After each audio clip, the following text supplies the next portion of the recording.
Hello guys, what is up? It is me, Prince for this, and it's time to get into another video. Today I'll be doing what if Deku had Whitebeard's powers. Hope you're still excited about this one. Don't forget to like and subscribe, hit the notification button to stay up to date on all of my future videos, and check out the playlist. Without any further ado, let's begin. As Kouta keeps telling Deku to leave while he roasts his boar over a fire he made himself, Deku ignores him before then asking, "So what's your deal?" "My deal? What's your deal? This is my spot. Mine." "Well, too bad," he says as he releases a bit of his Haki, causing Kouta to be scared as he would then walk off and sit on his own. Deku takes a leg from the now ready boar and would bite into it as he thought, no malice, more like disgust. Kouta then spent a while in silence when soon Deku sits beside him having already finished his meal. "What the hell is up with your stomach?" Kouta asked. "I thought you didn't want to talk." Kouta would then say to shut up as he asks why he's annoying him so much, and Deku says, "Call it a hero's instinct, but I feel like you need some help. You can help me by leaving me alone. I've been telling you that the entire time." Deku would then closely look at him, and then he gets up saying fine as he then begins to leave. "But I'm always here if you need something." "I won't." After their interaction, Deku returns as the days of training continue. Day after day, the students push themselves to their limits until 3 days have passed, and on the third day, as everyone finishes eating, they are told about the test of courage. However, Sato, Kirishima, Mina, Kaminari are dragged away for lessons, leaving everyone else to begin. However, as groups are made, Deku ends up having to wait, along with Ida, Minetta, and Kouta. Bakugou would say, "Don't get lonely without me." "Oh, shut up and go already, I'll get my own turn anyway," says Deku. Bakugou then heads into the forest with Todoroki as his partner, and all the pairs enter, getting ready to face the scares of 1B. However, as minutes pass, about 30 minutes to be exact, Deku's eyes would turn red, and everyone easily picks up on this, as Melee would then ask what he sensed, and he then points forward, and they are horrified to see Spinner walk out with Magne as he drags along the body of a bleeding Pixie Bob, who is bleeding from her head. "I thought we took precautions, so why? Why is the enemy here?" Mendeley thought. "Greetings, 1A. Sorry about the trouble," the lizard-faced villain would say. Deku becomes enraged. He would then take one step and appear right before he and Magne, and he would then slam a lariat into both their throats as they would then crash into the ground, causing a huge crater. He then began to walk forward and towards the forest as Tiger would say, "Midoriya, I'm going for a walk," Deku would say. "I don't know who it is, but someone definitely is after Kouta." Matter of fact, many villains just appeared in the forest. As she hears these words, Mendeley becomes worried as Deku would then rush into the forest at the speed of sound, and quickly she lets it be known through telepathy to not only Aizawa but everyone that villains are attacking. Minetta then says, "Look, smoke." Noticing blue flames lighting up the forest, everyone realized they had no time and were being fully ambushed. Tiger quickly runs up to check on Pixie Bob and then says that they need to start evacuating, and Mendeley would nod. "We'll take you to Aizawa's class, alright? And then we'll head into the forest, you and me. Have you seen Ragdoll?" Tiger would shake his head, only making Mendeley more stressed, as we then cut to Deku running up the mountain, and when he soon reaches the top, he sees Muscular going to punch the boy. But then in that instant, the villain would freeze, feeling an overwhelming presence scare him, as the punch would then slam into his face, causing a crack in reality, as Muscular would then be ripped through the air like a speeding bullet, with his face becoming crushed. As he was sent flying to the other side of the whole camp, Deku then asked Kouta if he was okay, and despite being scared, he quickly calmed down, being shocked at the level of strength that Deku had displayed. Deku would then smile. "Good. Come on, He would then quickly grab the kid and jump away, turning back to see a portal open up where he was standing, and from the portal rises a man. A man in a suit with a sort of mask around his face, but more importantly, he was holding Ragdoll. Kouta, even as a child, could feel this guy was dangerous. It's as if he couldn't breathe and even talk until a certain aura began to envelop him, and this aura was coming from Deku, who would then set him free from this suffering pressure, and he became able to act normal again, and he would then get in front of him saying, "Put her down." "Sure thing," the man said as he threw Ragdoll to Deku, who then caught her, but realized something was wrong. Not only did she seem just in a sort of state of shock, but she looked like she was missing something. He just couldn't put his finger on it. All for One then spoke. "You're the smiling disaster I've heard so much about. As I thought, Muscular was no match for you. What did you do to her?" All for One doesn't answer this question, instead saying, there was a peculiar story I heard. On July 15th, 2010, I believe, a certain bizarre quake occurred. These words shook up Deku as he was reminded of something, and Kouta could see he was shaken. "Hey, are you okay?" Deku stayed quiet as All for One continued. "It occurred out of nowhere. Frankly, it was said to have almost destroyed an entire hospital. I wonder what could have occurred." Deku's look of fear, however, then turns to a smile as he would then say, "What are you trying to do, dig up my origin story or something? I'm well aware how that quake happened, but did you expect me to start crying?" I guess not." He's then overtaken by the Conqueror spirit, and Deku would then bring him to his knees and he would feel crushed, and Deku was no longer playing around. He wasn't underestimating this guy. He was dangerous, and he was right not to, as he then felt himself weaken and fall to his knees as well, with All For One then starting to take Deku's quirk and just weaken it, only for his arm to then explode on trying to do so, shocking Deku and even himself. This has never happened before, the villain thought. However, seeing he wasn't going to win this way, he quickly fell through a portal and disappeared, leaving Deku going back to full strength once again, and he would ask, Kouta, you okay? Kouta would then nod, and Deku would pick him up and jump off the cliff, causing Kouta to start screaming, just as Deku would then step onto the air and crack it, forming a foothold. Don't worry, you're safe with me. He then held Kouta tighter, and they landed down below, just as they were then met by a Nomu. With one roundhouse kick to its face, however, he sent it flying, as he then continued to run, when another one then ran at him, but he headbutts it with Haki covering his entire head. As he struck, the entire face of the creature was blown off. He does this so easily. Is he even human? Kouta thought. As Deku does this, he then hurries back to camp while we cut to Aizawa, as the scarf would then go through Dabi, who turns into a sort of muddy material, leaving behind only these words. I hope you can protect them all. He then faded into the air as Aizawa quickly ran forward, but he yells for the students to stay in. And as he runs though, before him then lands Deku as he calls Aizawa to stop. Midoriya, what happened to her? He lays Ragdoll on the ground as Kouta is then sat down to stand, and Deku then says he doesn't know, but things are about to get crazy. Do you trust me? Aizawa, hearing this question, asked what he was planning to do, and Deku asked again, do you trust me? Yes, I trust you. Why? Good. When the news asks, tell them AllMight came and cleaned this up or something. He then got up and turned as he closes his eyes, focusing on the signature of those with malicious intent, and all around him he saw the villains, but only in the form of aura. Midoriya, what are you doing?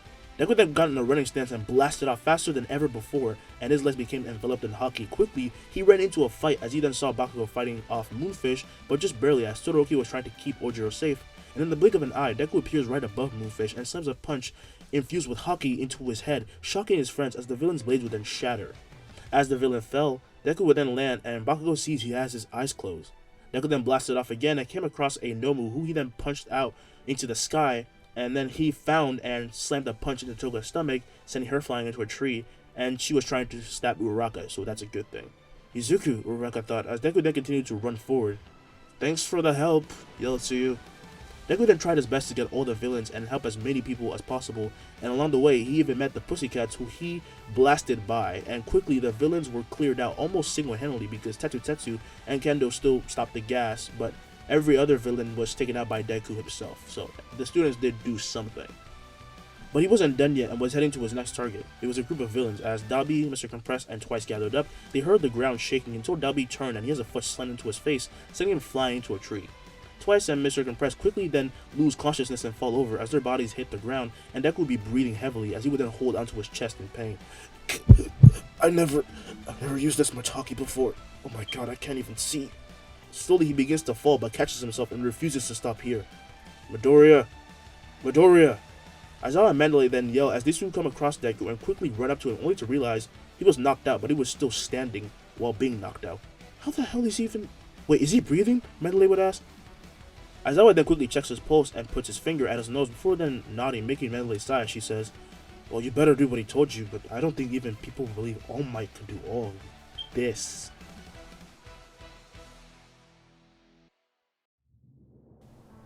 Two days then pass, and Deku wakes up in a hospital bed as he then sees something on a TV screen in the corner of his eye. All For One and AllMight fighting. It's him! Deku yells as he sits up, and this is when he notices Inko at his side. You finally woke up, huh? But it couldn't have been at a worse time. Man, you missed one day. Wait, it has been one day, right? He looks outside, and obviously it is night, and Inko would nod, and Deku looks to the halls to see people filling it, trying to get a closer look at any TV on site, trying to see the fight going on. And despite it being night, Japan had never been more awake. Of course, they would be because their symbol of peace had revealed his weaker form. On the ravaged battlefield, as he stands before his enemy, however, AllMight gathers everything into one arm as the other heroes try to hold off the villain, only for a massive shockwave to be released as he then gathers all his strength into one arm as well. I will strike you where you stand with all my might. Ha, like the joke. With one burst, he launches towards AllMight, and they would clash and clash and clash again, with the entirety of Japan cheering for their hero. AllMight, you better not lose! Deku would yell, as his conqueror spirit would then somehow reach the hero, who suddenly fills with power once again, regaining his full form, shocking the villain. This shock would then leave the villain open, as AllMight then slams a punch into his jaw and drives him to the ground. His soul lights ablaze for the final time, and he strikes with all his strength. United States of Smash! As he punches, in that moment, Deku felt All Might's fighting spirit rise higher than it ever has, as a shockwave then reached the helicopters who had news reporters capturing the fight. When the smoke clears, it reveals a beaten All For One, as All Might would go back to his weakened state, but even in his lowest state, he manages to raise his fist and turn into All Might for one last time, and the entirety of Japan would cheer even more. Deku was still overwhelmed by all this and from screaming, even though he obviously overused his Haki before, and he would fall back into his bed as Ingo would then ask, "So what happened at the Force Lodge?" "Oh, it was nothing. It was good. Yeah, good."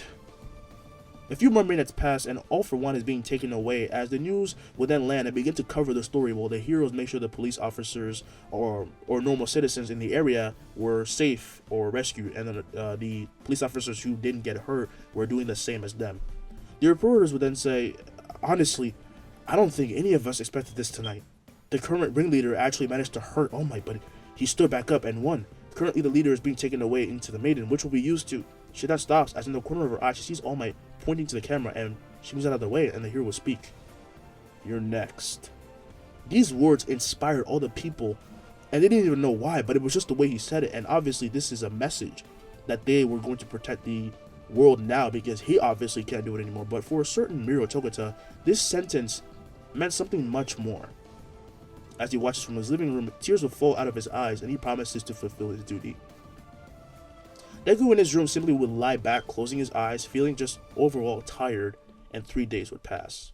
But between those days, it's as if the world became anew in Japan. Having lost their symbol of peace, despite how well he ended up winning in the end, everyone realized that things will never be the same. It was publicized that Ragdoll, after extensive study, was now quirkless, ending her hero career indefinitely.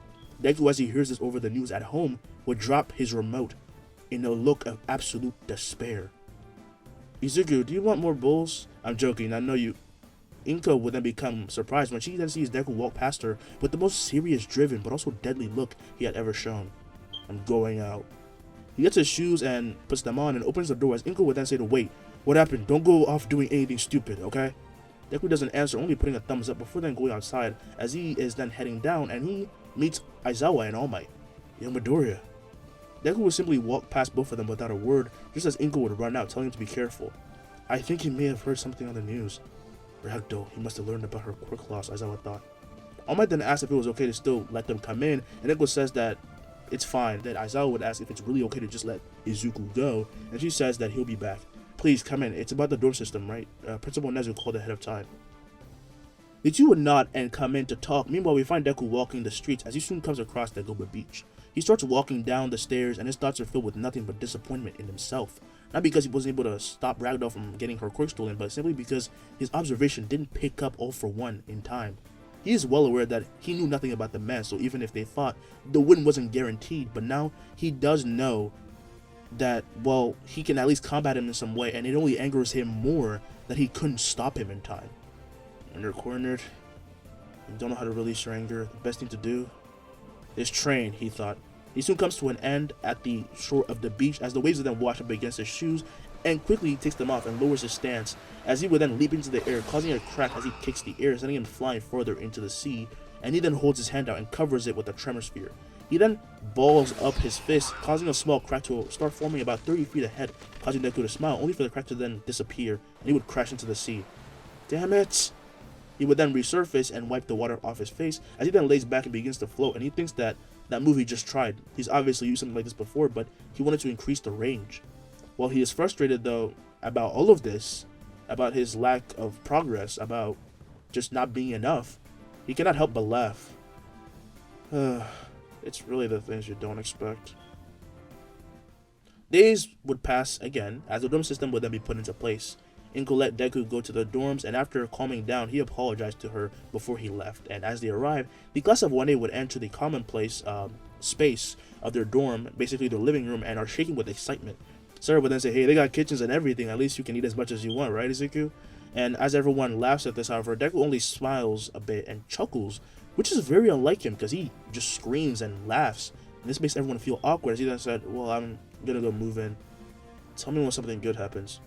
He would then walk off in complete silence, not even running off like usual and shaking everything, and instantly everyone looks to Bakugou. "Yo, what the hell happened, man?" Sora would ask. "Yes, this is very unlike Midoriya," Ida would state, and as they all asked this, being clearly worried, Bakugou would then yell to shut up. "How the hell am I supposed to know?" "You're his best friend," Uraraka says. "Do I look like I have a mind-reading quirk?" We then go to Deku's room as he lays in his bed, now having put on new clothes and night has fallen. And as he stares at his ceiling aimlessly, his door would then be open as he would then quickly sit up to see Mina and Uraraka. "What are you doing?" "Bring you back to normal. Come on," Uraraka would say. As the girls would then grab him by the hands and they slowly drag him through the hallway, heading to the living room with an exhausted Deku would then saying, "If it's about me not acting like usual, it's not a big deal. I'm just tired." "Yeah, like we actually believe that," Mina says. "Your stops usually last seconds. Come on, we're gonna have a little fun." As they arrive at the main area, the living room, he stands straight to see everyone lined up in their PJs as Bakugou would then say, "Alright, you idiot, to whip you back into shape, we're gonna have a little competition." "I mean, we're just looking at our rooms, but yeah, get fired up," Midoriya Kirishima would say, and Deku says, "Why not? Who's first?" "That would be me," Momo would say, as she then says to follow her, and Deku would instantly perk up as he then looks to Minetta and gives a thumbs up. "You're welcome," Minetta says. After checking out Momo's room, which is very high class, it is then Kirishima and Shoji, Todoroki, and then Bakugou, but obviously it wasn't the rooms that made Deku feel better or the fact that he got to see Momo's room because she is hot. Again, no ship, it's just sexual attraction.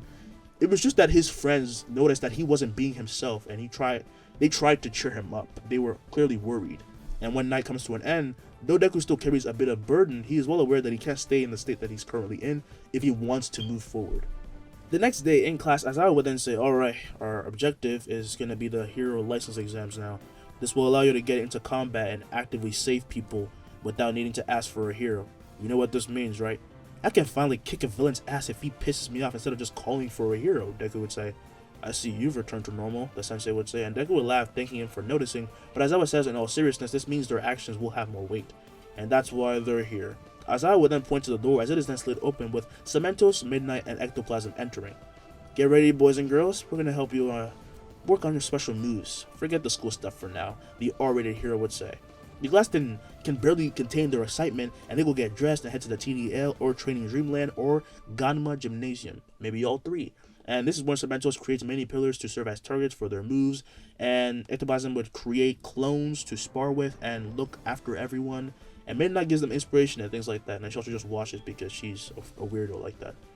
Quickly, everyone starts training and going crazy, and Deku actually puts his training on Quakes on a hold for now and focuses even more on Haki, but more specifically, spreading it through objects. So for once, he's not just jumping around about and punching things, he's thinking. When a clone of Ectoplasm will then walk up. "Hit a block? No? Okay, what do you think is better, a net or a rope? For what? If I cover it with Haki, either one of them, I can incapacitate villains without constantly needing to use my Conqueror Spirit." This idea is something that surprises Ectoplasm. It's not super amazing, but this one thing simply changes how Deku will be even more formidable. "I heard that spreading your will apparently makes you very weak when overused. I mean, yeah, it takes a lot of mental strength." Ectoplasm then looks off and sees Aizawa as he then says, "I heard a certain someone was also your favorite hero. Maybe you could take some tips." Deku takes a moment before then realizing what he means, and he thanks the clone and runs up to Aizawa to ask for some help. As he is getting help, AllMight arrives to help despite being incapacitated more than usual, and after getting the advice he needed from AllMight and from Aizawa, Deku heads off to a certain place for a thing to be made for him. You know where this is. And as he walks the halls of UA, he soon comes across a development studio. As he goes to enter it, however, he jumps back, sensing something just as an explosion goes off, blowing the door off its hinges and filling the halls with smoke. Deku would slightly move out of the way, and the door would then hit the walls, denting it, and he would think, "Well, that was awesome." Uraraka and Ida would then run over, having just seen what happened, and Deku would blow away the smoke with the wave of his hand to see Mei Hatsume on the ground face first. "Nice explosion," Deku would say. "It was a failure, don't praise her," Power Loader would say, as he then walks out, coughing a bit, and Mei would then get up as she says failure is the mother of innovation. Ida and Uraraka then asks Mei if she was okay, and she instantly would get up fine, as she then recognizes the three. "Indeed it is I, the one that you used to show off your inventions," Ida says. "Oh yeah, hi." Deku would then laugh at this, saying Ida looks ridiculous, as Ida says to be more serious, and Deku would say, alright, I need you to make me some special rope, fiber, it's meant for restraining people." "Oh, a costume upgrade. You got my attention?" Hold on, I'm very well aware of your love for gadgets and such, but you causing any more trouble might get you banned," Power Loader would say, only for him to then realize that Mei wasn't even listening. Listen, you brat. Sorry, I was listening to what he wanted. With a sigh, the hero would then tell him to come in, and as they enter, Deku notices a pile of inventions and asks Mei if he made them, to which she probably says yes. Now, try this out. She would latch on a special type of grappling hook to his arm, and it would tighten, making Deku feel all tingly, as he then asks if it's supposed to feel like that. That's because it's delivering a pressure of 1,000 pounds to your arm. What? That's really dangerous, Uraraka shouts. Deku, however, says it's cool, causing Power Loader to smack Mei over the head. If this boy wasn't so strong, his arm could have been crushed. I know, but look at him. She begins to feel and rub his arms, saying he's unnaturally big and is very muscular, causing Uraraka to start blushing. Thanks, but I think he's right. Besides, considering my body mass and my quirk, I could accidentally do this. As he clenches his fist, his muscles will then bulge, with the machine then breaking off his arm, leaving Mei impressed as she says that she's going to make something even better, and runs off to start tinkering. Well, what are you waiting for? Help? Oh, sure. Deku then runs off to help, and Power Loader apologizes for Mei's self-centeredness. But if you're aspiring to be heroes, then you should invest in a relationship with her. Once you become pros, she'll be taking care of you. She may be a bit kooky at times, but she's well aware of what she's doing. Out of all of those I've seen come here, she's definitely one of a kind. You seem very proud, Ida states. Yeah, I'd be even more proud if she didn't keep blowing things up. Yeah, I just wish she'd get off him and stop acting like she knows him, Uraraka would mutter as she begins to pout, and we then fade to black. 4 days have passed with the kids still training, and back at the TDL, we see Deku with a new machine around his arm, as he would then cover it with Haki, before then releasing a singular rope from it, which would then be enveloped in Haki, and Deku would then wrap it around an entire pillar, before then pulling it back with all his strength, causing it to be ripped up, as the cement would then begin to crumble onto itself while everyone moves out of the way. Sorry guys. Bakugou would then fly over as he lands, saying, "You gonna get another one for the other arm?" Probably. I don't know how to restrain people though. That's why you're gonna help me, right, Sensei? He turns to Aizawa, who would then say, "I'm starting to doubt you, honestly, because you don't know how to control that strength of yours." This instantly brings Deku down, as Minetta would then say, "Oh, come on, we just brought him back." "But you can learn. It's your body, after all," Aizawa would say. "Really? Thanks." Aizawa then says to follow him, and they begin to leave, as Deku would then ask a ton of questions, being unable to contain himself.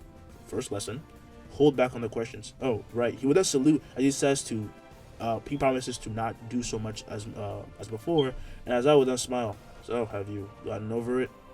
Deku then becomes a bit more serious and says, "I don't know, but if I want to, I'm going to have to get rid of that villain's remaining lackeys. I just got to get stronger.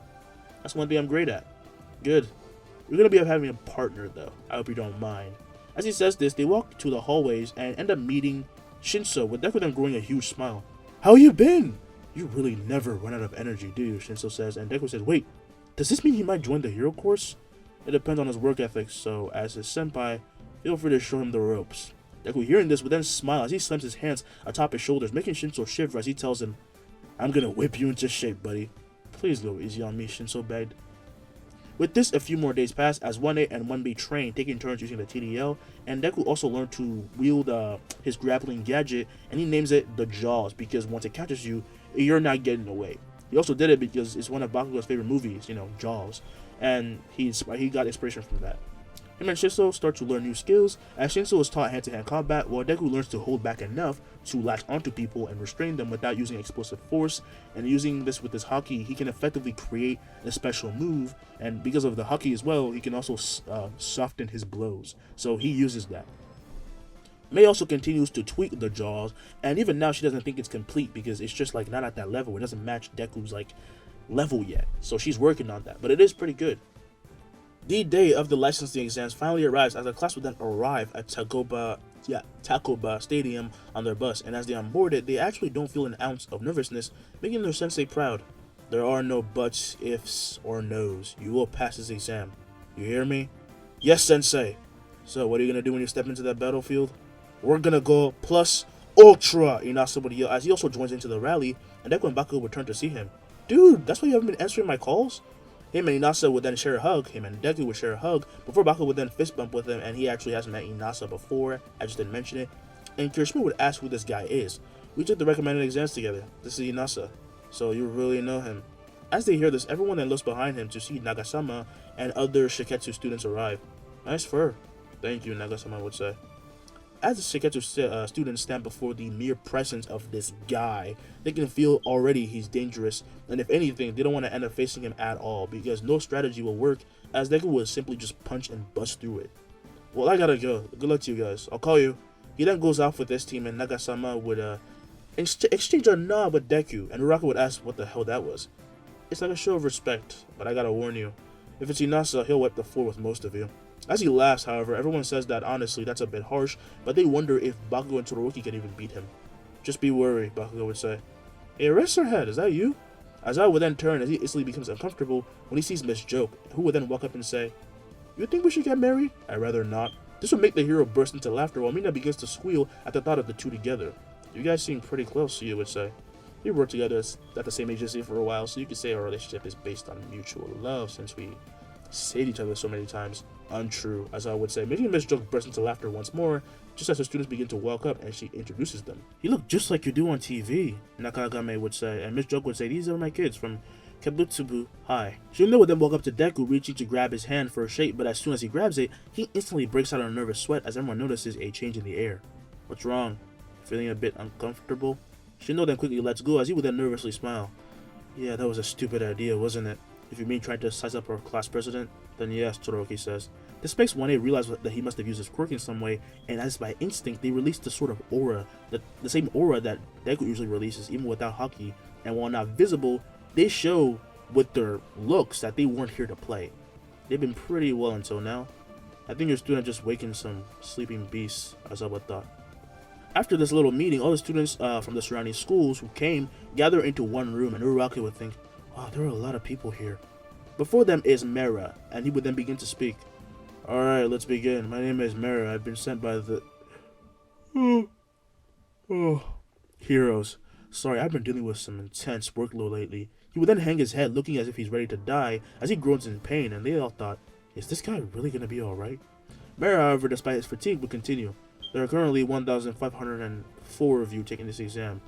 We will use the following test to whittle down the numbers, so listen closely.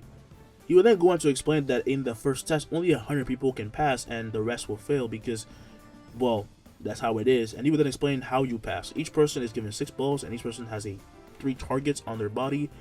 Take out 2 people and you pass. Pretty simple. But putting the targets under your feet, your armpits will not work. You are not allowed to hide them, Mera would say. Just going up against this many people is honestly kind of different, Uraraka says. Once the expansion ends, you will be given what you need and you can take a minute to get ready. Expansion? Thought Todoroki. The building, almost seeming like it was crumbling, then begins to split apart and reveal their true fighting ground, and the walls will slam to the floor, and quickly the kids get their equipment and get fitted, and as he gets his stuff on, Deku would then begin to run off. I'm gonna go on ahead, he'd say, as he would then cover his feet with Haki, allowing him to leap into the sky and head all the way to the city area, just as people begin to spread out as well. Todoroki goes on his own, Bakugou goes on his own, Kirishima would follow him, Kaminari would as well, and a countdown then begins until they start.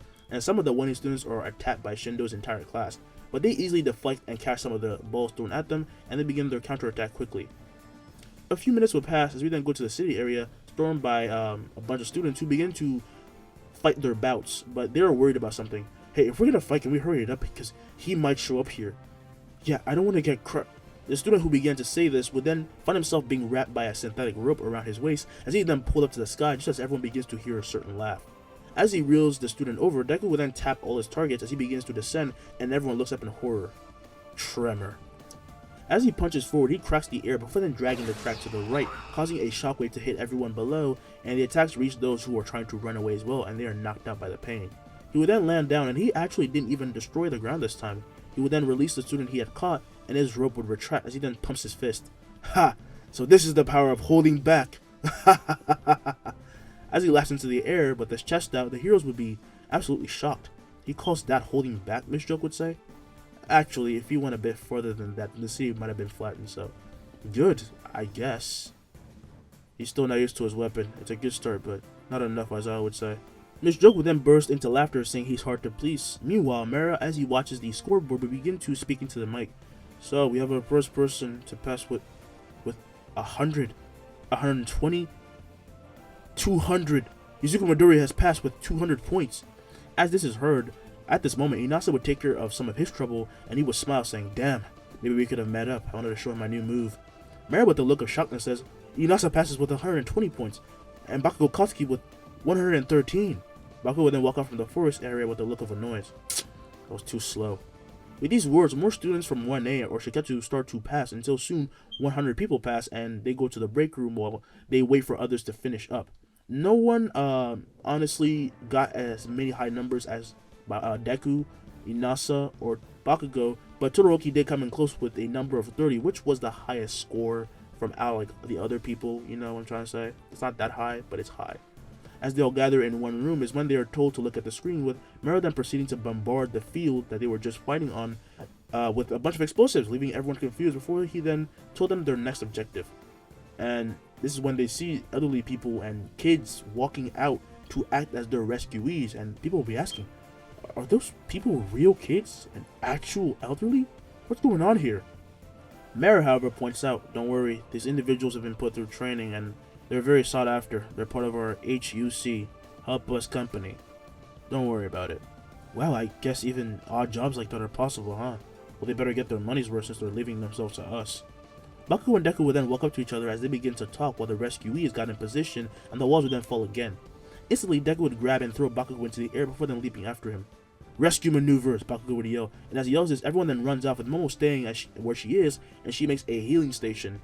Mina, Kouta, I need some assistance. The two would then nod as by this point both Bakugou and Deku have come across an elderly and a child. Using his jaws, Deku would lift the rubble off of them while in a split second applying Haki to the rubble so it won't scratch the civilians, and as he lands down, he would then scoop up the man because he was jumping into the air and all that type of shit, and Bakugou would say, I'll go on ahead.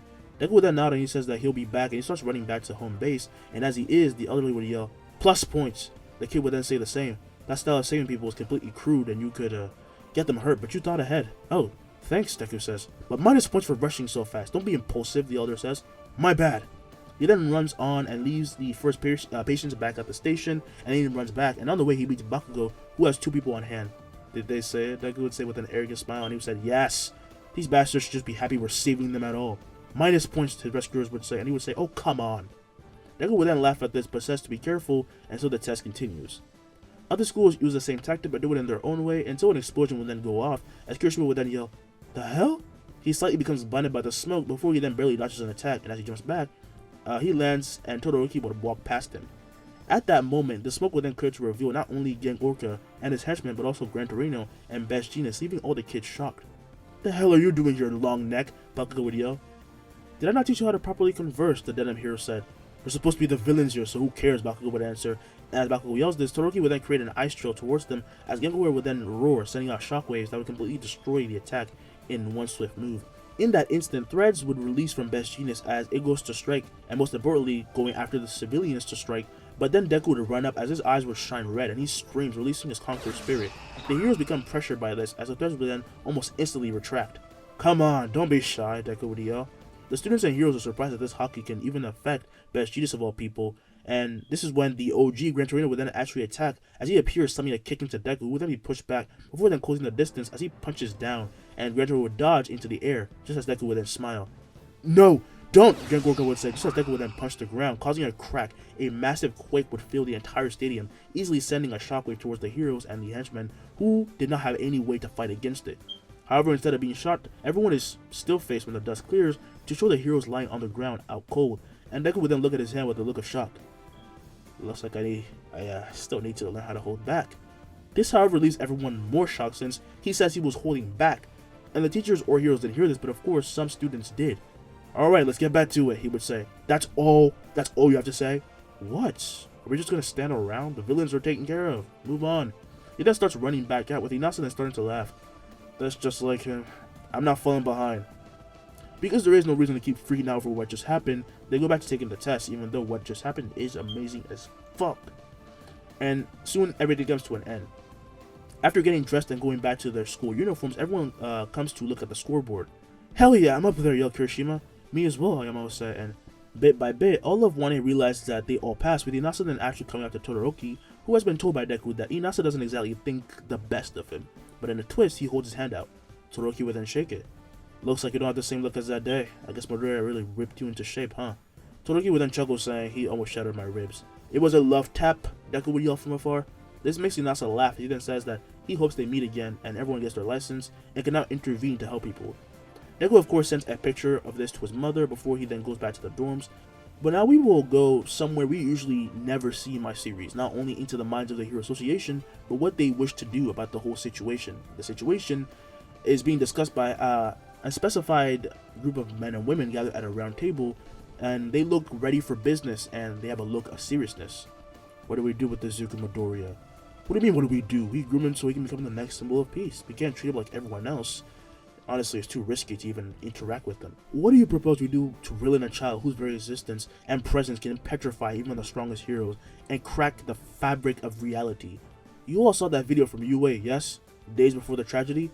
They all go quiet and they kind of agree on one thing now. When fighting AllMight, Deku was definitely holding back as he didn't have the same aggressive power and screams behind his attacks. What do we do now? What about those villains captured at the Forest Lodge? Are they still gone? Yes, they were broken out of their cells on the way to prison. Seriously, this country's going to hell. This brings us to the end of the 4th part. And welcome to the end. I hope you guys enjoyed that. I know I enjoyed making it, and I'm going to keep coming with these bangers. Trust me, this series gets better and better every time. It just keeps getting better and better. And writing it was honestly really fun, but I did fumble some things. It wasn't because of the script. The script was perfect, like usually is. I'm joking. But I did have a few problems on my own, because actually I have a sore throat right now. I don't even know how I'm bypassing the pain, because this shit hurts even when I talk. But somehow I don't give a damn, because, you know, videos gotta come out. Also, it's getting better, so that's good. Luck is still on my side, somehow. Alright, stay safe. Tell me down below what you thought of the video, what I could do to make it better, and I will see you guys in the next one, which will actually be the final part of What If Deku Had Mecha Powers, because I need to finish that shit. And peace.